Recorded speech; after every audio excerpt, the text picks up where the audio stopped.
This is Sunrise Extra, streaming live on Wave Now. Now, we were just reminiscing about the good old days at recess. Wouldn't it be great if there was a mandatory recess for adults now? I agree. Like everyone has to go outside, just run around, do something for 30 minutes. I think it'd be good for productivity. But you and I take our 22-minute break and we go and we walk in the parking lot. We do about a mile during 1 our mile. break.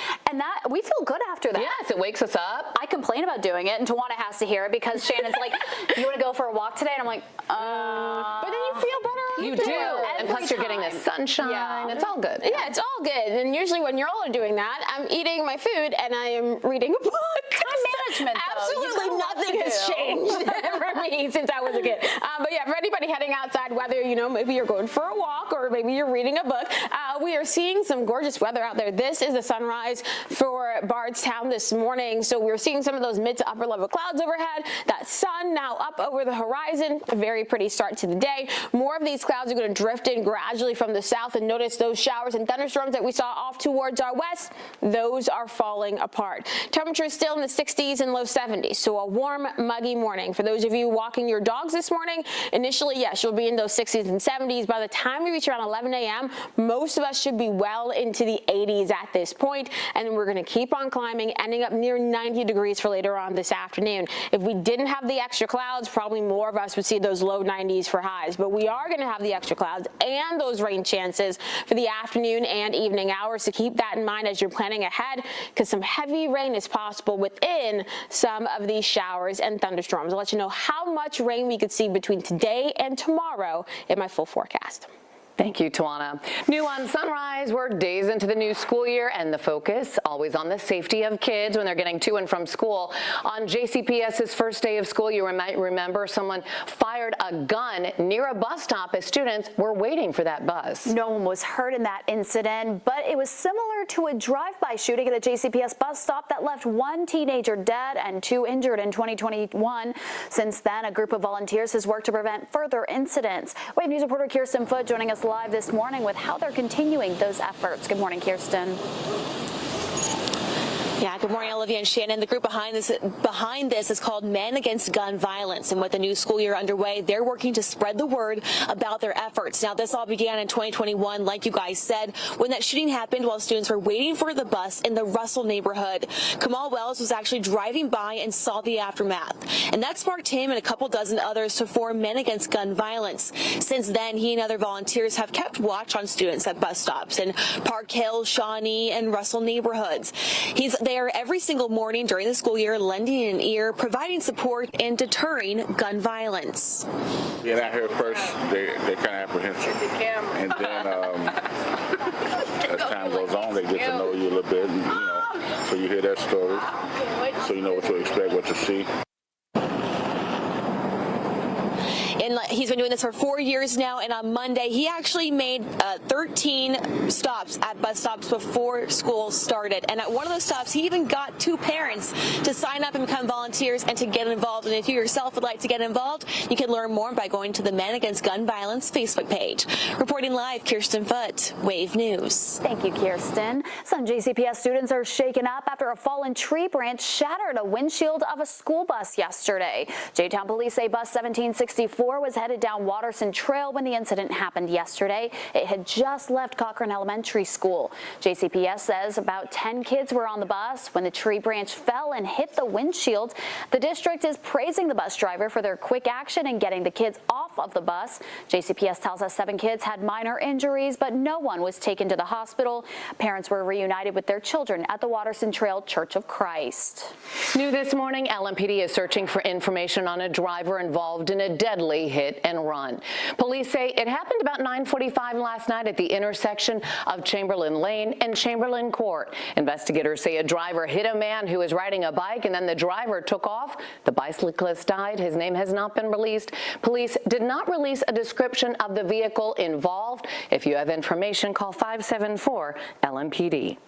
A man is dead after a stabbing in the Clifton Heights neighborhood. LMPD was called to Rivercrest Court close to the VA hospital just before 8 o'clock last night. Officers found a man suffering from stab wounds inside the home.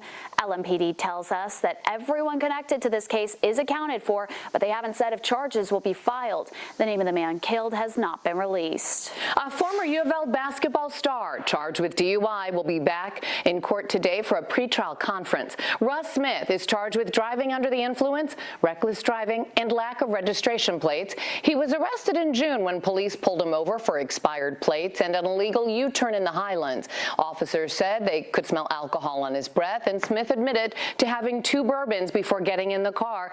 He was expected to appear before a judge in June, but he was not in the courtroom. The man accused of shooting and killing a transgender woman at the JBS parking lot in 2023 will be back in court today for a pretrial conference. Police say Heriberto Reyes went to the food processing plant in Butchertown, where 26-year-old Zache Imanitaho worked. Friends told us she was a transgender woman from Rwanda. Officers said videos showed Reyes shooting her once in the head and 2 more times while she was on the ground. Reyes turned himself into the police shortly after. His pretrial conference is set for this morning at 9. We're learning new information about that man charged with terrorizing a family and robbing a St. Matthews PNC Bank last Friday. Armand Langford was in court yesterday after police say he kidnapped a mother and her 2 children from a home in St. Matthews and then kept authorities on a search for him for hours. We caught up with the lead robbery detective who says this type of crime is rare and tough for those who are victims. Wave News reporter Rob Wells is here in the studio with an update. Rob? And Olivia, police confirmed that Langford kidnapped a mother and her 2 kids at their home, then forced them to drive right to the bank. Detectives tell us that the mother was stabbed during that attack. The kids, though, weren't hurt. Authorities say that after that robbery, Langford bolted, leading to an hours-long search. Police believe that the victims were randomly targeted. They say that the woman is still recovering from this ordeal. I think she did everything right. She did what she could. There was nothing she could have done different to change the outcome of this. Detectives tell us that Langford admitted to robbing several other businesses years ago, the court entering a not guilty plea on his behalf for this case. His bond was set at some $1 million. Rob Wells, Wave News. It is the first day of school for kids in Bullitt County Public Schools. Superintendent Jesse Bacon says the district's ready to welcome 13,000 students back to the classroom. So if you have any questions about bus routes or anything, you can use their Bus Finder app. The first set of schools start at 7:20 this morning. The superintendent says parents should download the Bullitt County Schools app as well. That is the way the district will send information out to parents and students. Oldham County students head back to class tomorrow. That's August 13th. The district is also under new leadership this year. Claudette Harold took over the superintendent position 2 months ago. Harold says there are a lot of new projects taking place in the district. Right now, South Oldham High School is undergoing classroom renovations, while Oldham County High School is getting a new gym. These will cause some issues with parking, not only for school, but also sporting events. The 2 challenges with that obviously are our student parking and parking in general. So we ask our parents to be very patient with us as we get school started this week. Our student drivers, obviously are going to have limitations, but the impacts will also be on our Friday night football games. And so we're going to offer shuttle services for our families to be able to get on campus and watch. And you can watch my full interview with the superintendent a little later here on Sunrise Extra. I'll tell you, she's really excited about high school football season. Oh, good. Who isn't, though? I know, right? Remember going to those Friday night football games as a high schooler? Just under the lights, so socializing with everyone. Yes, Loved it. Okay, well, your wallet is getting a break from new tariffs on products coming from China. We'll tell you how much more time the U.S. and China have to reach a new trade deal.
This morning, Governor Andy Beshear and First Lady Brittany Beshear will host a blood drive at the state capitol. The governor and First Lady are donating blood as part of the American Red Cross Team Kentucky Saves Lives blood drive. This will be the last blood drive at the state capitol before the building closes for renovations. It starts at 9:30 this morning and it runs until 3. It's been almost 3 months since a deadly tornado ripped through communities in Laurel and Pulaski counties.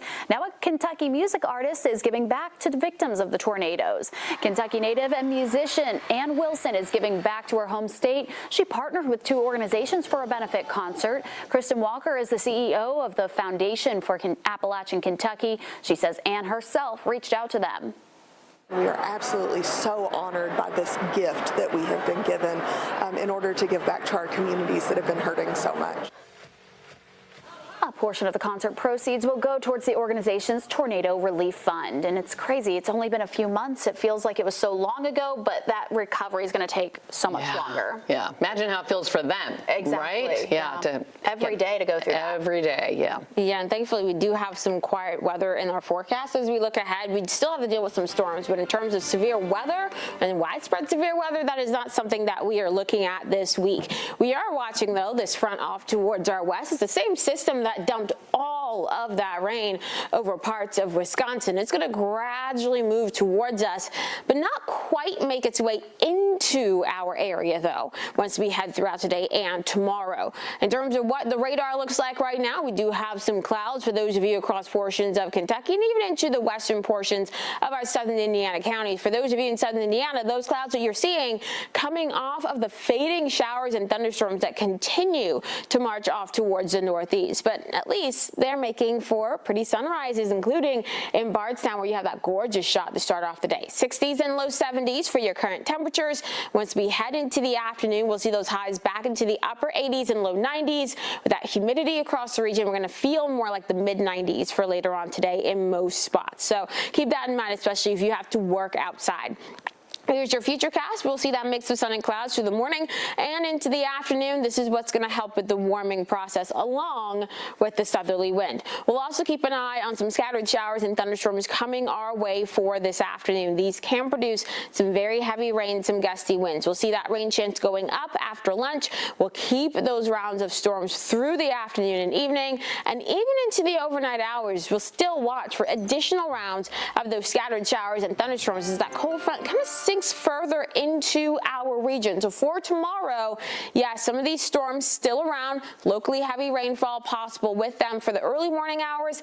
Then again, as we head into the afternoon and the evening hours. Now, once we get into your Wednesday night and Thursday morning, this is when we look to fully dry out and even see a lot of those clouds clearing. So some of you may not get a lot of rainfall. You may get less than 1/10 of an inch of rain with the rounds of showers and thunderstorms that we have between today and tomorrow, while others can see closer to 2+ inches of rain, just depending on how many thunderstorms move through their region. So stay weather aware. We'll be watching it certainly for you and sending alerts directly to your phone, especially with that heavy rainfall. For the weekend, especially with everybody heading to the Expo Center for the Kentucky State Fair, the forecast is super important, and as usual, we are seeing highs in the 90s for the State Fair for the first weekend of it anyway. Once we get towards the middle of next week, that is when we could add on some additional showers and thunderstorms, and by the following weekend, we could get some cooler weather trying to come back into our forecast then. So some relief from the heat is on the way.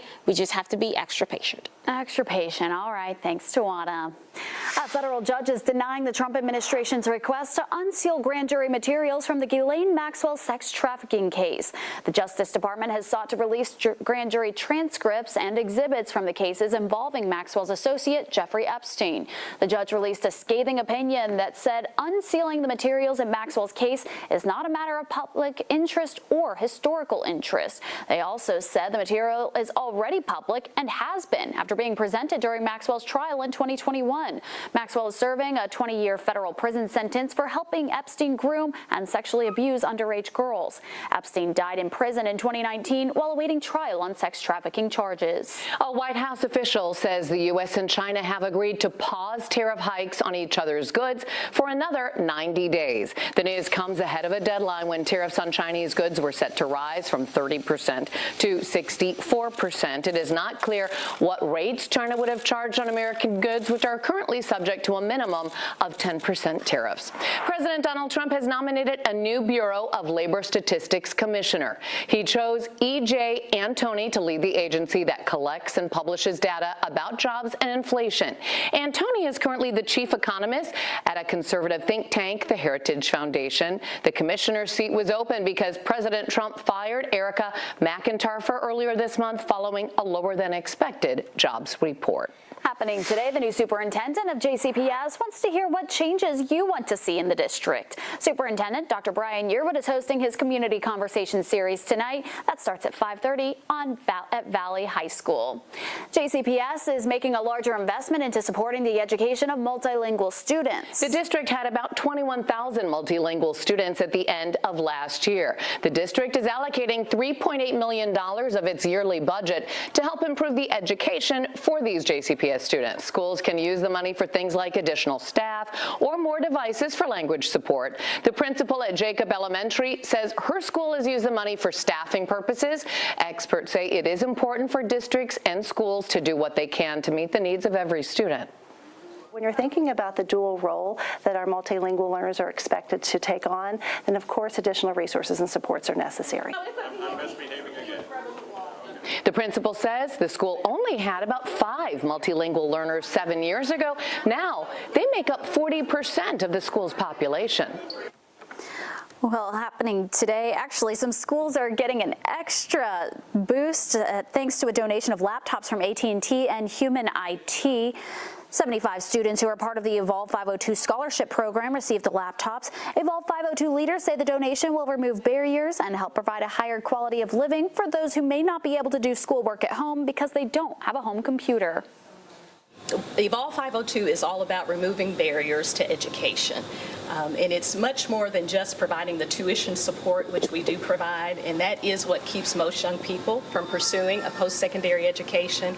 But it's also those other costs associated with going to college, buying your books, housing, those kinds of things. And so this technology investment is just huge for our young people. Yesterday's donation was made possible through AT&T's initiative to help address the digital divide through internet accessibility and affordability.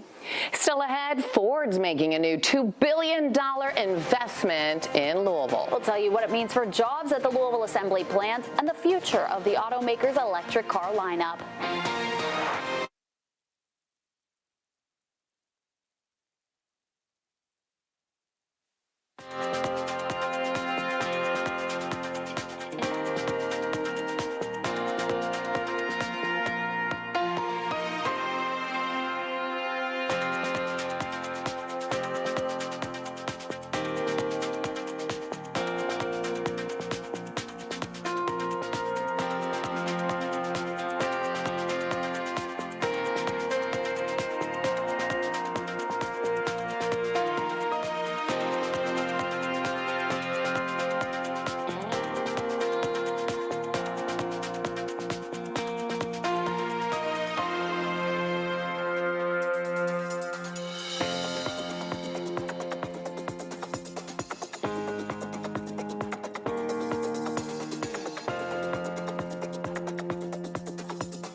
Some exciting news for Wave Country as Ford says it will invest $2 billion in renovations to the Louisville assembly plant. Ford CEO Jim Farley even came to town for this announcement. He calls it the company's most radical change since the Model T. Electric vehicles, also known as EVs, will soon be rolling out of the assembly plant. Ford says the vehicles will be made more economically, abandoning the traditional assembly line to deliver a vehicle that'll be more affordable for people. The plant will shut down for 8 to 10 months, possibly beginning in December as they're getting ready for the makeover.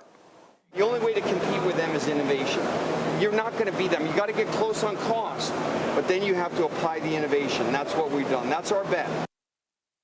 Union leaders say initially the number of jobs at the assembly plant could drop by 1,000, but they will transfer to other jobs within Ford. For those who drive through or near Frankfort, there will soon be automated speed enforcement coming to the area. A law passed by the Kentucky General Assembly this year allows cameras to capture driver speeds in a construction zone. A ticket could be given to drivers going more than 10 miles per hour over the speed limit when workers are present. In an effort to raise awareness for the new law, the Kentucky Transportation Cabinet is hosting a press event this morning that'll be at 11:30. Last year in Kentucky, there were over 1,000 crashes in highway work zones, resulting in 298 people injured and 7 deaths. A traffic alert for those in Shelby County. The $118 million widening and improvement project on Interstate 64 will cause some lane closures all week.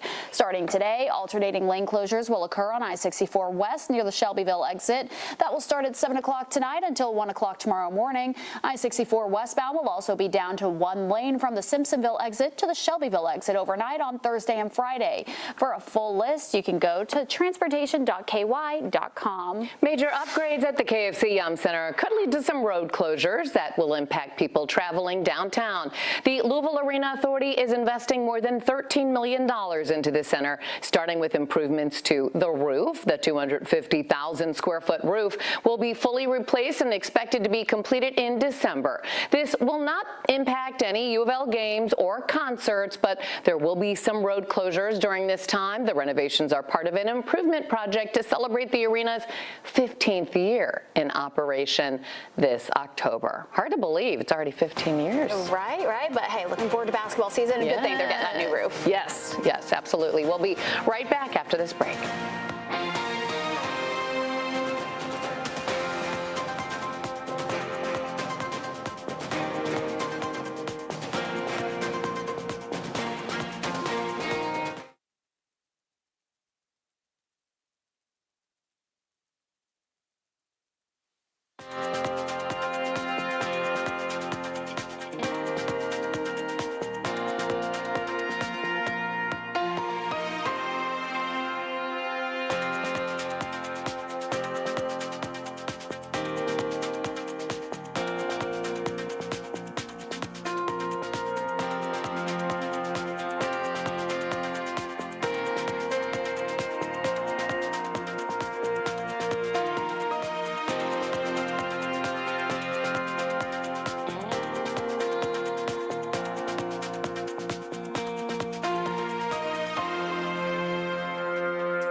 This Wave News Update is sponsored by Oxmoor Auto Group.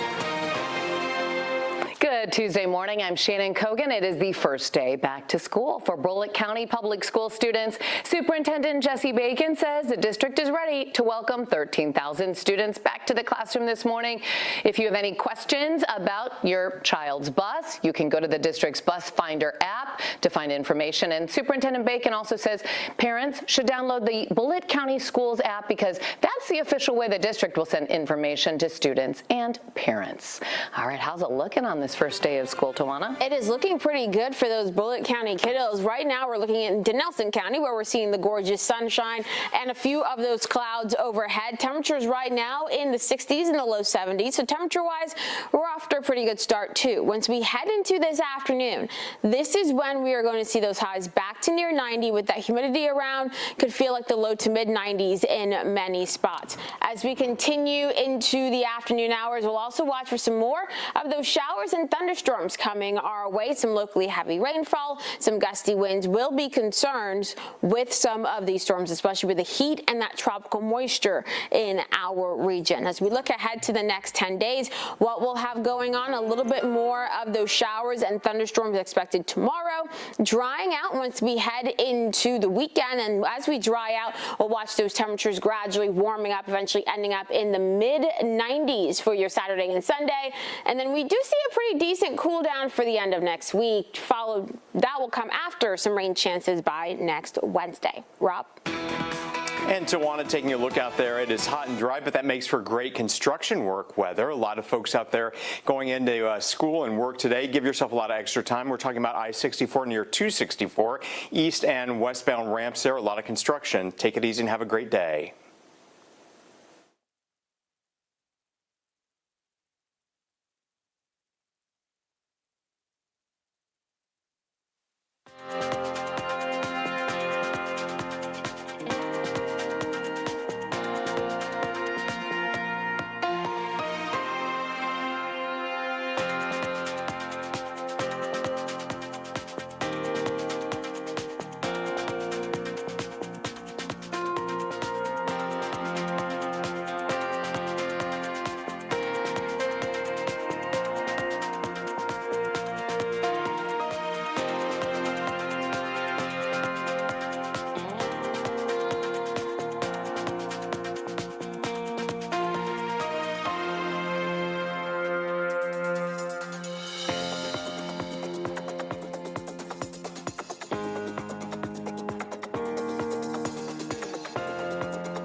Hey, good morning and happy Tuesday. We made it through Monday. Hopefully it wasn't too rough for you. And maybe you're getting your coffee this morning, trying to get your Tuesday off to a great start.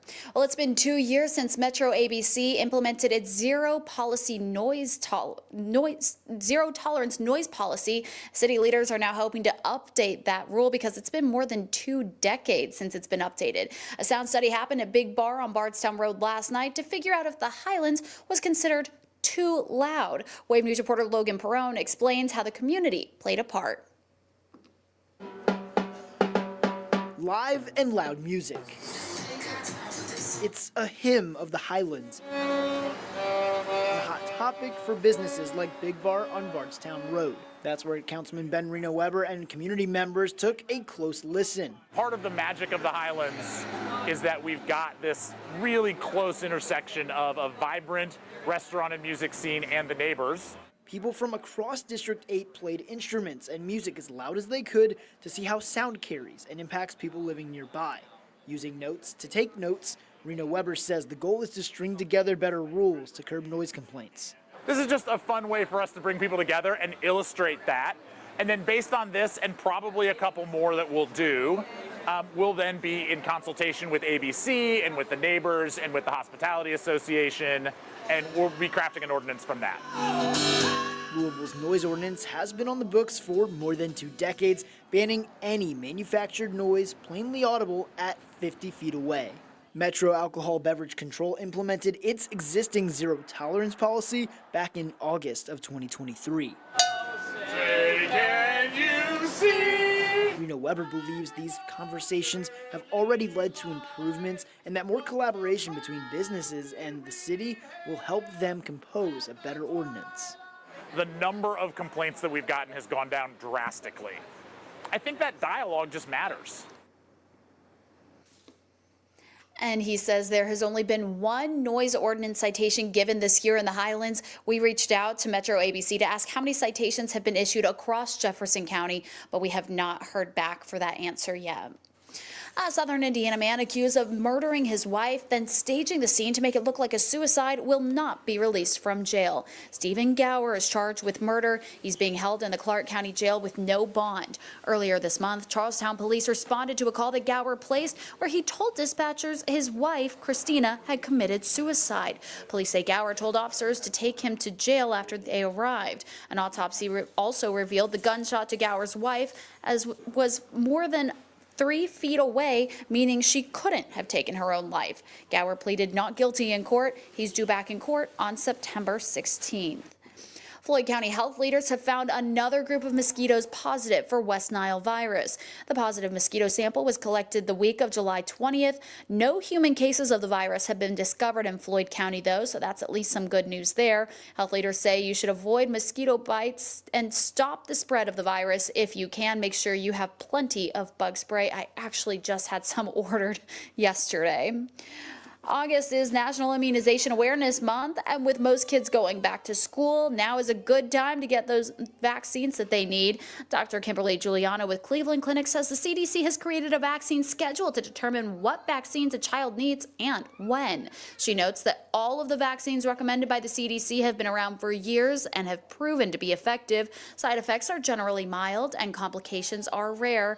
Despite the evidence showing they're safe, though, some parents still remain hesitant. Dr. Giuliano says skipping vaccinations not only puts your child at risk, but other kids around them too.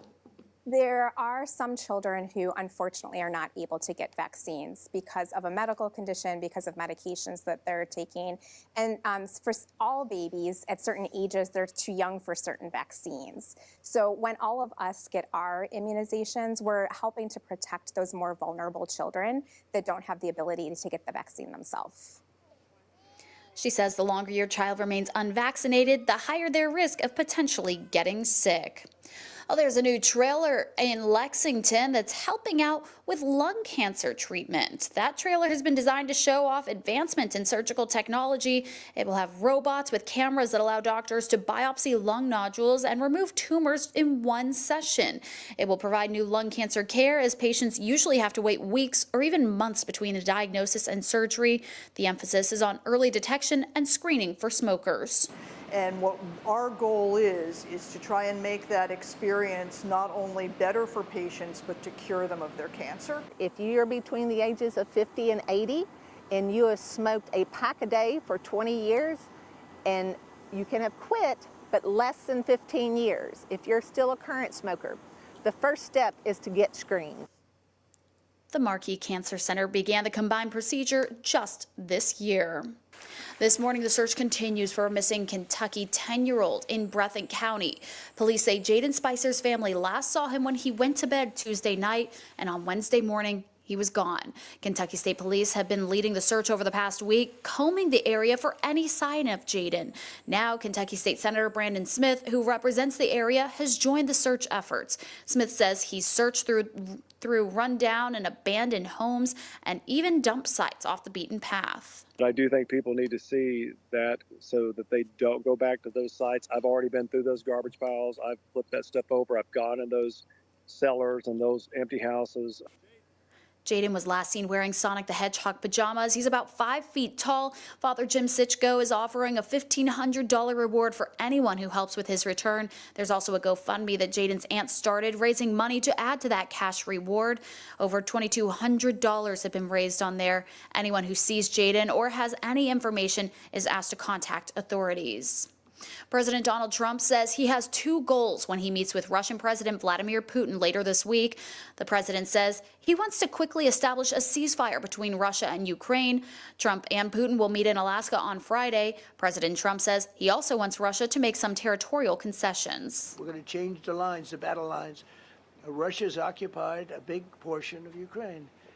They've occupied some very prime territory. We're going to try and get some of that territory back for Ukraine. As planning for the Alaska summit continues, Ukraine's European allies are also setting up their own meetings, currently set for Wednesday. President Trump has indicated that he'll likely know whether he can craft a deal with Putin in the first few minutes of their summit, and we will just have to wait to see how that turns out. We're going to take a quick break. We'll be right back in 2 minutes with my interview with the Oldham County Superintendent Claudette Harold in her first year of leading the district. Stick with us.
Oldham County Schools welcoming in its new leader this year, Superintendent Claudette Harold. Have you gotten used to hearing superintendent yet? Not really. It's taken me a little bit.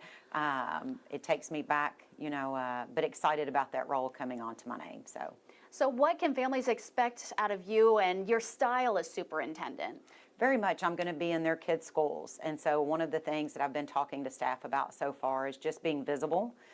Coming in and sitting in classrooms, just watching our students be engaged and see what great things are already going on. So what are some of your goals, looking at short term just for this first year for you and even long term beyond that? Short term is the visibility and communication. And so one of the things that I want to do with both of those is have very open, transparent communication. I want to develop advisory groups, and so I'll have an advisory group that's targeted at our parents and guardians. I'm going to have one for staff across the district, but most importantly at the secondary level to do one for our student population, where I can keep my thumb on the pulse of all things going on in Oldham County. And let's talk about some of the challenges. I think something that's facing every district in this country is facing staffing issues, whether it be teachers or bus drivers. How are you all addressing those staffing issues? One of the great things that the board already had in place before I got here was a big focus on staff retention. So they've put a lot of work into staff raises and making those comparable to other districts that surround us. So we've actually had a decrease in our staff turnover by about 20%. So that has helped tremendously. I know that our bus drivers, they completed an 8-hour update last week, and we were able to spend time with them. We're in good shape there, but we can always use additional bus drivers on staff. We would love to see more instructional assistants for our exceptional child services population. And then food service could always use additional staff as well. And you all also have construction going on at 2 high schools right now, South Oldham High School and Oldham County High School. What are those projects? What's being done there? Major renovations, especially at South Oldham High School. The inside of their building has a lot of makeshift classrooms that will be temporary over the next few years while we complete the inside of that facility. Oldham County High School will go through a renovation with a gymnasium being created. As well as Buckner High School having an addition there when the projects are complete. The 2 challenges with that obviously are our student parking and parking in general. So we ask our parents to be very patient with us as we get school started this week. Our student drivers, obviously are going to have limitations, but the impacts will also be on our Friday night football games. And so we're going to offer shuttle services for our families to be able to get on campus and watch. And I feel like asking for patience is probably a recurring theme, not just in these areas that have this construction going on, but really anyone going through that car ride or line or getting those kids on the bus. Any message you have to families just about these first few days of schools and getting in that flow? Yes, just to be patient with that. We know that we have a link up for our bus transportation, so we encourage our families to look at that. Look at the pickup times and drop-off times. Know that in the afternoons, especially on bus service, it could be a little bit later than what it says, and we're working through those, when we get students on the bus. So there may be a little bit of a delay time in the afternoon. And then obviously, we have parents that want to drive their children to school, especially the first week. Just understand that that might be extra traffic and be patient as we work through that first week of school. And kind of switching gears here, I know a new state law banning cell phone use during instructional law. What's the cell phone policy in Oldham County schools, and how have you all adjusted to that? We actually just completed our second reading on that policy last Friday. Really excited that our secondary principals at the high school level did a work session early last week with our Board of Education. And so that collaboration produced a little bit of a different scenario for our high school students. So our elementary and middle school students, absolutely no cell phones during the instructional day. High school students will get a little bit more freedom. Our board was very receptive to the feedback from our high school principals. Still no cell phones during the instructional time, but students will have the flexibility to check their phones on hall change, class changes, and then as well as cafeteria break at lunch. That's got to be a challenge in this day and age with technology and teenagers going through all that. Yeah, how has the response been to that so far? Really, really positive. Our high school principals did a great job of just informing us about, we're transitioning students to adults. And so at that age, we want to be able to give high school students some flexibility and freedom. We have students that, transition to dual credit classes, they go to work. And so knowing that the cell phone is an issue for them to be able to have, and the board was really receptive to listen and make adjustments to that. I'm sure that's a conversation a lot of parents need to have with their kids too. Any other conversations that you recommend parents have with their students before they head back to school, whether it be elementary school or high school? Absolutely. What we want to say at Oldham County Schools is that our children are going to get the very best education from our staff. And so the less interruptions that we have, the better the opportunity is for our students. And so, as parents, I encourage them, if they don't have to take their cell phone, just leave it at home. If they do, remind them how important it is to keep it off, not use it during the instructional day, and just to focus on the academics, which is why they're there. So I've got to ask you, what are you most looking forward to this school year, the entire school year? Yes. It could be this fall semester Yes. or even in the spring. Definitely just working with our staff. You know, I came in and started transitioning in June. Our principal teams, our building level teams, as well as our district directors, they have been in the work. And so coming in to see the collaboration that is happening bottom all the way up has just been very amazing. So I'm really excited to be a part of that and collaborate with, you know, all of the people in our schools. Long term, I'm excited to look and see what we can do to enhance our career and technical opportunities for our students and just be able to expand those from what we currently have. And then I love all things athletics. So I'm excited. It's fall. We're getting ready to get into football season. Being able to make it out to fall sporting events is going to be an immediate too. Have you figured out which fall football game you're going to go to first, or you've got to do a tour? I've got of to do all a of them? tour, so we're going to get a schedule to do a tour, but obviously my youngest son is going to go to Oldham County High School, so I've got to start off there for sure. There you go. Do you have all kinds of Oldham County gear yet in your closet? I do. I can't wait to add to it, but yes, I've already got a collection started. That's so exciting. Is there anything else that you want to add that we've missed?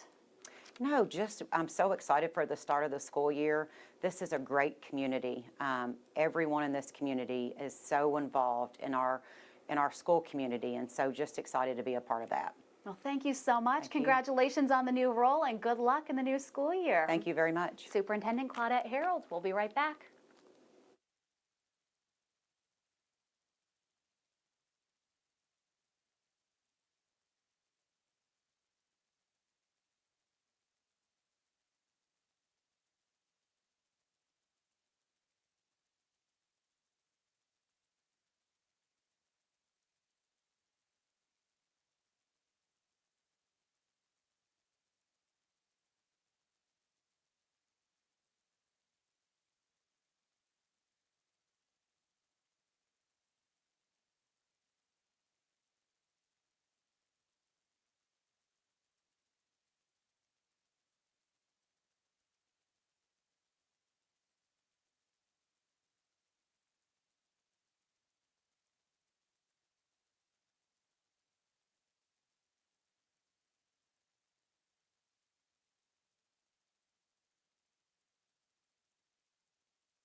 Well, so many headlines coming out of the sports world right now, and really, none of them have to do with actual action on the court or field. Let's start with Louisville's former Louisville head coach Rick Pitino, because it's been almost 8 years since he was fired. And the question is there any animosity between the University of Louisville and Rick Pitino? And according to Pitino, all is forgiven. We'll have to see about that. He and U of L have been clashing since he was fired in 2017. He then sued the university in 2019. That case was settled. And in a recent interview with college basketball analyst John Rothstein, Pitino explains now that Louisville has made things right with Tom Jurich, he would be open to returning for a game. In that same interview, Pitino addressed if he and St. John's would come to Louisville and play a game against Pat Kelsey and the Cardinals. He said, quote, "All is forgiven, all is forgotten. I no longer think the slightest bit negatively about the University of Louisville, and I would go back in a New York minute."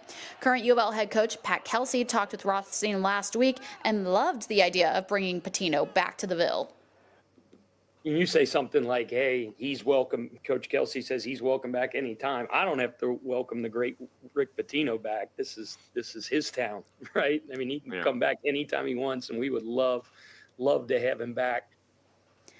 There's no game scheduled between the Cards and St. John's yet this season, but I know if that did pop up on the calendar, that crowd would be just massive, taking over the KFC Yum Center. We'll have to wait and see on that. But fans and parents welcomed back the Floyd's Knobs Community Club 12U All-Star team after their second place finish in the Little League World Series. The team's 4-game winning streak in the Little League World Series came to an end Sunday in the championship game. They got the second place finish, though. They lost to the team from Pennsylvania during the finals. That tournament was held in North Carolina, and here was their homecoming as they came back to Southern Indiana. Head coach J.R. Drummond says the girls bonded during their journey through the games, and he gave them an important lesson after their loss. I mean, they were tore up, and they know that I kind of gathered them and said, listen, if you don't like this, don't play sports. This is part of it. Let your preparation prepare you to win, and sometimes you do, sometimes you don't, and let that drive you to make adjustments and get better.